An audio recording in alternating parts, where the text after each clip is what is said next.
Dialogue 340 again with Mr. Gustav James, the elegant Chalana Brown. Fight Daren in the comments.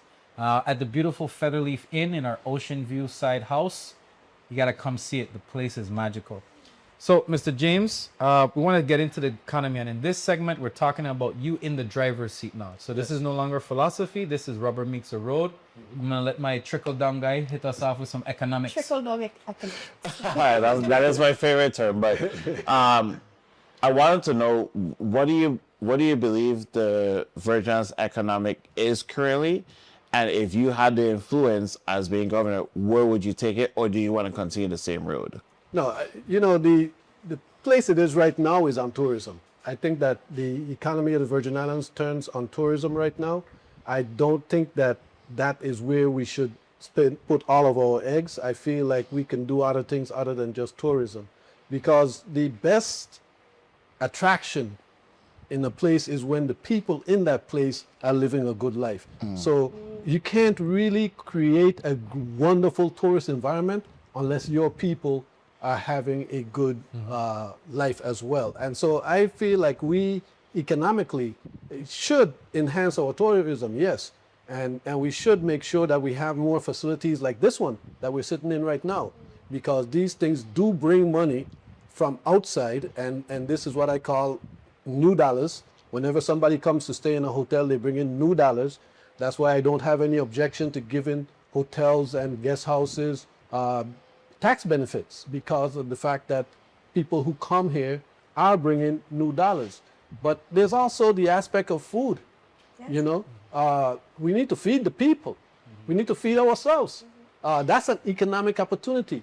I see all the opportunities on the land for farming, but it's difficult to compete sometimes when you're in an American place. When you're paying a worker $15 to $20 an hour, it's hard to compete with a product coming out of a country, let's say Haiti or the Dominican Republic, where that worker might be making $2 an hour or $3 an hour. So it's hard for me to sell plantains on St. Croix when I have to compete with plantains coming from the Dominican Republic. But that doesn't mean that we cannot do agriculture. That doesn't mean that we cannot produce food products. Also, one of the big things that we have to understand is that our biggest field or biggest opportunity for products is the ocean. We've got 84 square miles of land on St. Croix. We only got about 38 in St. Thomas and maybe 28 on St. John. The ocean, millions of square miles available for us to use and to harvest. And there are different opportunities in the ocean for producing food and for capturing wild food. So we need to look at farming. We need to look at ocean reaping. We need to look at different manufacturing processes. Like we were talking about energy. There's different opportunities there. We've got a wonderful facility over there by the refinery. We've got the Renaissance facility, and we have the old refinery. I am not trying to get any polluting activities going on, because I don't think that is the best fit for St. Croix. Whatever we do, it needs to be clean. It needs to be clean. It needs to be positive for our environment. But there are opportunities for manufacturing and opportunities for other types of production. I see people doing woodworks. I look at these different items here that people can actually produce with some of the local lumber as well. Mahogany. Yeah. I want to dive right back into agriculture, because I think we've heard candidates talk about over the years this about agriculture, and then we get excited for AgriFest, and then it just becomes a talking point. And then in comparison to the Department of Agriculture is one of the lowest funding in terms of a department. What will you do specifically to expand the reach of the Department of Agriculture so we can do these projects that benefit us? Because like we mentioned before, 99% of our food, or maybe 98%, can you drop down a little percent lower, we're importing our food, so we have no food sovereignty. How can we improve on that with your term in office? Yes, for example, like I said, sometimes when you solve a problem, you have to The people who have the problem are the ones who actually know the solution. The farmers, what do they ask you for? What do they want? A lot of times what they're talking about is water. You know, can you get them, like right now we're in the dry season now, can we get them the water that they need? In some cases we should be putting in the piping that it takes to get water to these areas. We should be working with them to solve these very specific problems. Right now, we've got a big sewage treatment plant that sends millions of gallons a day of fresh water into the ocean, because we have to clean the sewage in order to meet the EPA standards. We can't just put sewage into the ocean, so we have to clean it. In fact, it is cleaned theoretically. I don't know how well they are staying on their standards, and that would have to be monitored, how well they're meeting their standard requirements. However, if they are meeting their standard requirements, and we should ensure that they're meeting their standard requirements, that water is actually drinkable.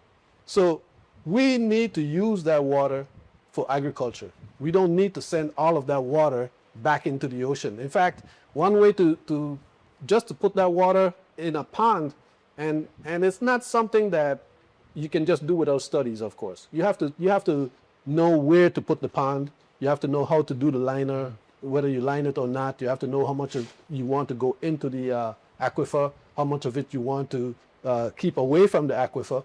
But we need to be able to manage these things. We've got great aquifers on St. Croix, great aquifers, but we don't manage them properly. In fact, I tried to get VPNR to address the aquifer that I'm on, because I found that the water was getting deteriorated, the quality of the water is deteriorated. And I tried to find out just what's going on here. Found out some things, but then I could get no feedback, or I should I say, enough interest. You can't be vague with us. You can't say something. Yes, you could do Yes, okay, I'll be specific. For example, we have an aquifer that has reasonably good water. If you take, for example, seawater, I'm going to use a little scientific terms. Seawater has 34 to 35,000 parts per million of dissolved solids, which is mostly salt. Drinkable water, by the world standards, should be no more than 500 parts per million of dissolved solids. I had a well that was giving me like 1,000 parts per million dissolved solids. Yeah. And that was good enough for the animals to drink, good enough to water the plants, good enough to do a lot of different things. Then it went up to over 2,000. And I'm saying, what's going on with this aquifer? You know, and that's the West End, that's right down here in the West End. So I wanted to do a little bit of, you know, investigate. I feel like DPNR should be on top of it. I shouldn't have to tell them that the aquifer is getting harder, that the water is getting harder. And then I found out of certain individuals or certain entities using large quantities, and certain entities doing other practices that could be impacting it. But nonetheless, it needs to be monitored. It needs to be addressed properly so that we do not destroy our aquifers. Because these are good sources of good water as well. I like that because, Chalana, jump in if necessary. Our grandparents grew up with abundance of water. Yes. The guts, the ponds, the wells, the free running water with a pipe. Yeah.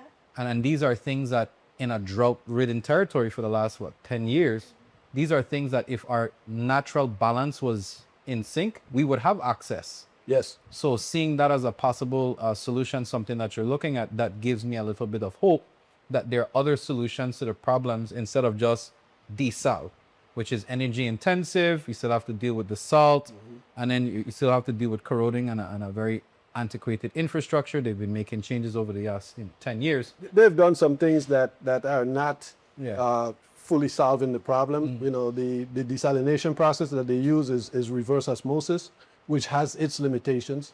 And the old process that they used to use was distillation, which is different set of problems. But yes, we, like you said, our grandparents, the well that I use today, the well that I use today is over 200 years old. Because that well was hand dug way back. And, you know, I can go down to the bottom of it because it's that big and it's not that deep.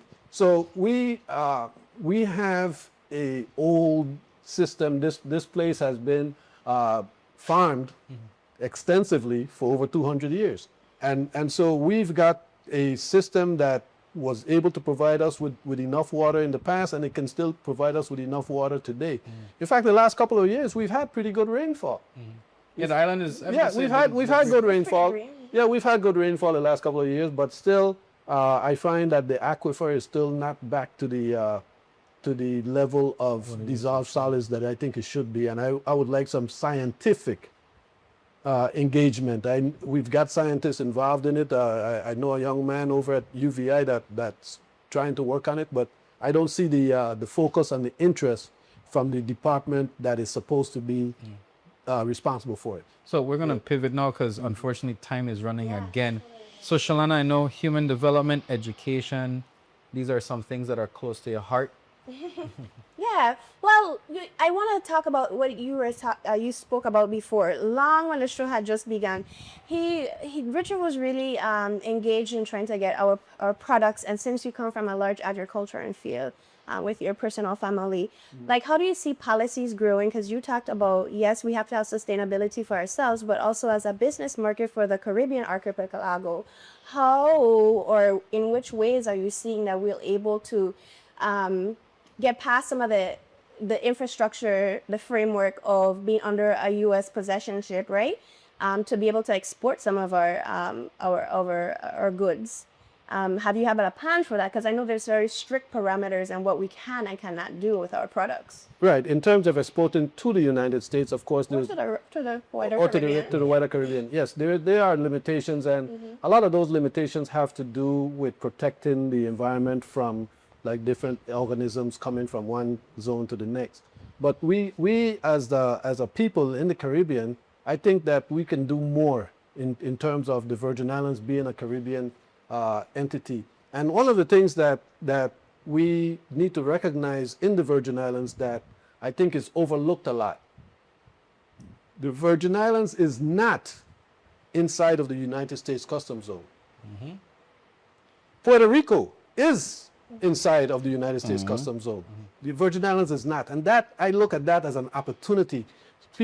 Many people have come to me and say, oh, that's a problem, you know, because we have to go through customs and immigration to go to the States.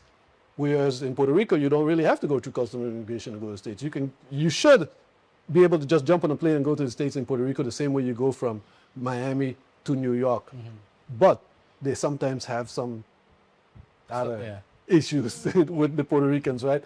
But as far as the law is concerned, Puerto Rico is inside the customs zone. So the fact that we're outside of the customs zone, I think gives us some flexibility in what we can do and what we can't do. We can establish specific relationships with other entities. Just the same reason that we had this separation from the customs zone was because of when the treaty with the Danish was written in 1917. The people who were doing business in St. Thomas mainly, the West India Company, they wanted to be able to continue to do their business.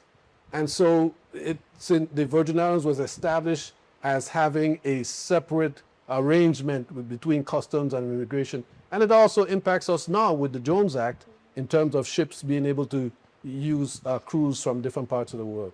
So I think that we have special opportunities and avenues that we can pursue, whereas we can actually interact with the other islands and also still interact with the mainland. So you think it's good that we have sustainability for ourselves and Yes. as well as a diversification to be able to send products to our other Caribbean islands? And I would also like to see more travel from the other Caribbean islands. I really don't like the fact that that is so difficult for people to come from the other islands to the Virgin Islands. It's like I'm running a tourist business here, and I got the hardest visa in the world to get. You know, I mean, really, look at St. Martin. They thrive in St. Martin. The tourist industry thrives. One of the reasons that they thrive there is because people can get in there a lot easier than getting in here. Now, I'm not saying to open the borders completely, but I'm saying that we, being outside of the United States Customs Zone, allows us to be able to manage the Virgin Islands as a port of entry. And when you want to go to the States, you have to clear customs and immigration to get to the United States. So I don't think that we should make it so difficult for our own people, family, to be able to come and visit the Virgin Islands. But is that something that we can do locally, or is that something that you would have to work with our Congress? You'd have to work with Congress. You have to work, you know, and we have to remember that on a lot of things that we do, we have to work with the United States because they do have the power over us. We are, unfortunately, not equal partners here. Unfortunately, we are in a less than position in that we're governed by the United States, but we don't participate in the United States government like we should as adults. You know, we're still children, not at the table. We're at the child table. You know that little table they got on the side there for Thanksgiving dinner. That's where we're sitting, and that's not right. And we need to face that reality. I know a lot of people don't want to rock that boat because they feel like, you know, everything is good now. We're getting money, and we don't want to create any discord between us and the United States. But I feel like we need to stand up and say what's right and what's wrong. And it's not right for us to be governed without participating in that government. It's just a matter of principle. I like to pivot what right and what's wrong, because right now in the Virgin Islands, while like every other part of the world, we're dealing with globalization, inflation, shipping issues, import exports. For the last, I would say, 2 years, we've been dealing with matters of conscience and goodwill, ethics and values. What would be one of the things that you would do to start to restore public trust in government? Yes. One of the biggest problems I have with government, and I've seen it going on not just on the local level, but in other levels as well, is the government breaking the law. And I believe that even more important than having individuals follow the law, I think it is very important that the government follows the law. And so when we have a police commissioner that is convicted of crimes, when we have people in government convicted of crimes, when we have people saying that they can't talk to the police because they know that if they tell the police who did this crime, the police, somebody's going to leak and they're going to find themselves caught up. That's a serious problem. I consider that a very serious problem. I think that we have to address our problems in the government. That means that we need people in the government that can be trusted. Is there a specific way that you will bring back that trust or stand by that accountability? Are there different measures or systems that you see are necessary to kind of restore that public trust? I think that it starts with, of course, at the top. If I am the governor, if my running mate, Mr. Randolph Bennett, is the lieutenant governor, and we first make it clear that we expect everyone in our organization to follow the law. We don't expect anybody to be in that what we call graft circumstance where you want favors for what you do. We don't need it. You know, we are not in that place in our lives where we're trying to get a job to get a little extra money or something like that. That's by no means the reason that we're in office or going to get in office. So I'll throw this one on the table for you to chew on. One of the things that has always shocked me was reading the Inspector General's audits of government departments, credit cards and stuff like that. One of the issues that I've seen is that there's a disconnect between the Office of the Inspector General, the AG, and the VIPD. Because the Office of the Inspector General does not have prosecutional powers. Right. And the AG serves more or less at the leisure of the governor. Right. Is there a strengthening of this internal ethics and audits between the Office of the IG, the AG, and VIPD Do you see that as a new mechanism? I see that as my job.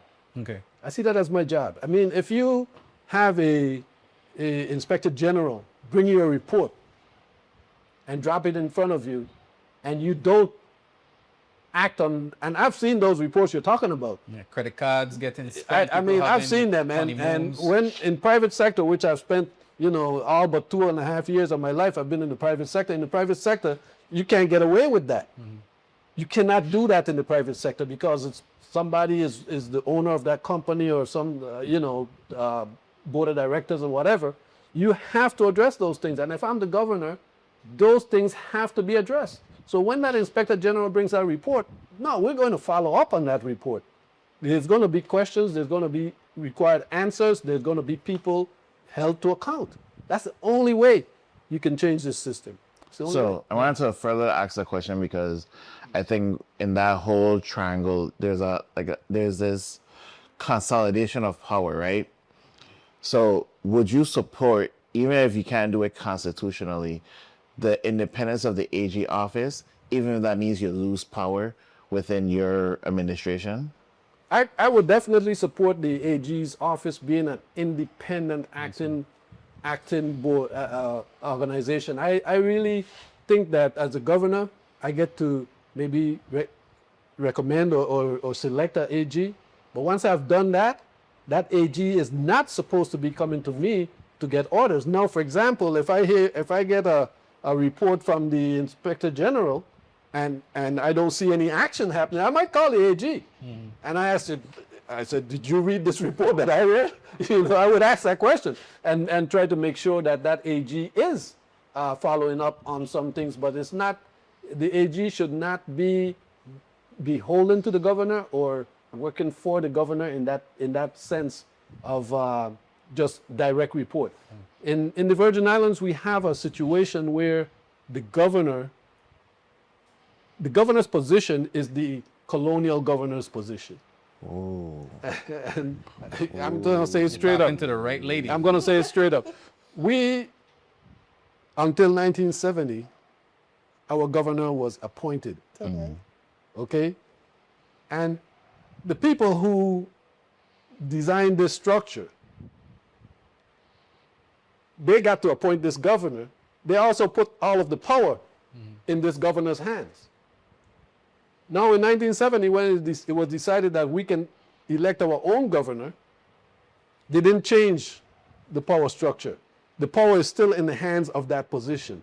So this governor has a lot of power, a lot of control, and it's something that could be used well, or it could be used to the detriment of this territory. Which we have seen. Yes, Because the governor sits on PFA, everything, WAPA, all the boards. all the boards. He gets to put his cabinet members on every one of those boards. So, Chalana, I want to open the door for you one more time. We're about 8 minutes out before we close, and I would like to end with what his first 100 days would look like. So, if you have something to jump back into. Yeah, well, I just want to touch more on the social fabric of Let's stuff. go, So let's it's go. like, do you think that they're coming out of all of these wow moments that people didn't realize that governmental affairs were ran in a manner that, it doesn't have like equity in it for the Virgin Islanders, especially where you spoke about individuals being, prosecuted for having Why are you done saying it so atrocities. nice? I know, Why are you I know. saying it so nice, Chalana? It'd be so nice. Stop saying it so nice. Clement. Is this a social fabric of who we've always been, but now we just have That's your mom. we have the ability to actually call people out on it, or have our social fabric really changed and we've become this thing? So which one do you think it is? That's an interesting question, and I'm you, glad. Chalana. I'm glad you asked that question I'm because currently employed by the government. I'm glad you asked that question because I was raised in Frederickstead. My father had a business. My grandfather had a business, and they had lots of people around them. And I tell a story that when I was a boy and my father had a business, he used to send me to the bank, but he didn't used to tell me what to do at the bank. He used to put everything in a cigar box this big, right? I'm 8 years old, 9 years old. He would put everything in that cigar box and tell me, take this to the bank and give it to Gwenny. And the reason I told that story is because Gwenny died recently. And it all came back to me. It all came back to me, Gwenny, and walking down the street with this box. 8 years old, 9 years old, got all the cash from the store, all the checks, whatever, it's all in that box. Never once did we even think about the possibility that I might be hijacked or somebody might snatch that box out of my hand, and it never happened, and it was never even thought about or talked about.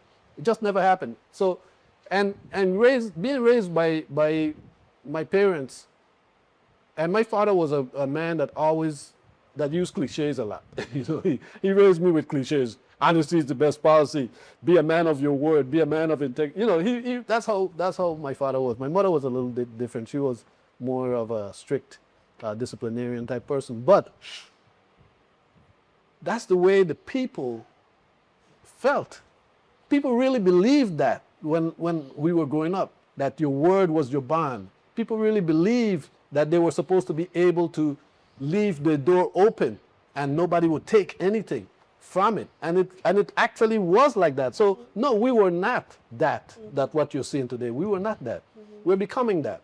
And I was in Cameroon a few years ago, and I was staying in Douala, which is the biggest city in Cameroon. And in Douala, I was staying at this house, and there was a lady that sold food down the street, on the side. She sold fresh things. And so one morning I get up and I wanted to get some pineapples, which Cameroon has the best pineapple. So I went down there to find this lady to buy these fruits. And when I got there, she wasn't there. But the fruits were there. And there were people coming there. They would go, they would take their fruits, and she had a can. And the people put the money in the can. And there was no problem. This is our people. This is African people operating in this business, no problem, taking their fruit, putting the money in the can. I went there, I took my fruit, I know what it cost, I put the money in the can, put a little extra. And that was it. And nobody ever messed with that woman's money, And I think that's what we were before. And this is what we should be. But it takes, it's hard for us to control our young people's thinking, because of course if they're exposed to so many things, and we've got an issue going on now in the world with a lot of violence and a lot of my young friends or whatnot, they don't like me to go after the hip hop music, they feel like, oh no, it's not the music. I'm like, a lot of it doesn't sound right to me. A lot of this music seems to give some of these young people wrong incentives or wrong ideas of how to live. And I feel like we definitely need to go back to what we were before. Healing the heart to save the community. Yes. So unfortunately, we're going to run out of time, but I'm going to ask my producer to extend some grace, because I want to end on this note. Your first 100 days, no matter what the plan is, after the first 100 days, what are the metrics or the steps that you want the people of the Virgin Islands to rate your first 100 days? What do you want them to look at and say, okay, Gustav did this, and we're achieved that? What I would hope is that we get more than 100 days before we get actually rated. Okay. But I would like to know that in the first 100 days, all of my commissioners understand their departments totally. They know what they have. They know where their problems are. In that first 100 days, we're going to be looking at what we have and where we have to fix. Each commissioner is supposed to know what we have, what our problems are, what we need to fix right away. All of this understanding has to come in that first 100 days. And we should have our staff in place to make it happen. So I think the first 100 days is going to take some time for us to put that machine in place and to get it rolling. But I would say after the first 6 months or so, then you could start looking at, you should see that we are on a different trajectory now. And what I want you to be able to see after that first 6 months is that we're no longer on the same road or on the same path that we were. Are there any markers, better efficiency with WAPA, a decrease in Yes. tax. Are there any little markers that you're looking Well, for what- to go to the community and say, okay, we were here and we moved the needle this far? Yeah, for sure. There's plenty of money. The infrastructure is easy because I want to see infrastructure. This road that we just drove out on to come here today, you know, the money to fix this road has been in place since 2015 when I was a commissioner. We put that money, that's what one of the first things that was done. That money was acquired through a bond called the Garvey bond for this road. And you see the condition of this road today, 10 years later, 11 years now. So those are the kind of markers that you will definitely see us making a difference on in that first 6 months. You will see the results. You know, that Paulie Joseph Stadium, they're sitting there for all these years. Something is going to happen. It's not going to be sitting there. Are you telling us we're going to be playing ball in Poly We- Joseph? or else, we're going to be doing something in Paulie Joseph, but probably playing ball, yes. But there's supposed to be a festival village there as well. You know, that project was supposed to include a festival village as well. And so there's lots of things that you will be able to see within that first 6 months. So I'll let Lady Chalana close out her thoughts and then Daren and then we'll let it go. Yeah, well, I'm always concerned about our young persons, and so you spoke a little bit about young people, and I just wanted for you to just be able to talk a little bit about more what is your plan. You said you had a plan a little bit for the infrastructure. Do you have a plan like for any education policies or anything that you can propel that is already being doing well? Well, like I like to focus on the problem that we have with our really young people, and one of the programs that I know about that I feel like we have to do more of, and I know that this is kind of ideological, but our 0 to 3 programs, you know, where we have Granny school. You talking about pre-K? Pre-K. Pre-K. and from Head start. and yeah. yeah, Early from the head very start. beginning. I want that to be fixed in such a way that we know that we're going to get the kind of results. One of the things that I've seen and that some studies have shown is that we've got these young children, and some of the environments are not necessarily the right ones. You know, it's been found that these young children, they need to be more in a natural Closed state. place. State, yes. You know what I'm talking about. And things like that I would look at very quickly, because from the day that I become governor, I feel like every child born from that day forward is one of my children. I really feel like we have to look at all of these young people and think of them as our children. All of us. We need to think of them as our children. And we need to make sure that they have this nurturing environment to begin with, because it's been found that the lack of that nurturing environment in those first 5 years, let's say, impacts them for the entire lives. Correct. And so why should we miss that? It's not that hard to hit, you know? It's an infrastructure thing too, yeah. Yeah, it's not that hard to hit. It's not that hard to accomplish. Daren? Um, Last thoughts, comments, questions? I would say the last question is going back to education. We hear so much about the conditions of schools. We develop a department and we seem to be ironing it out or still haven't reached our level of efficiency.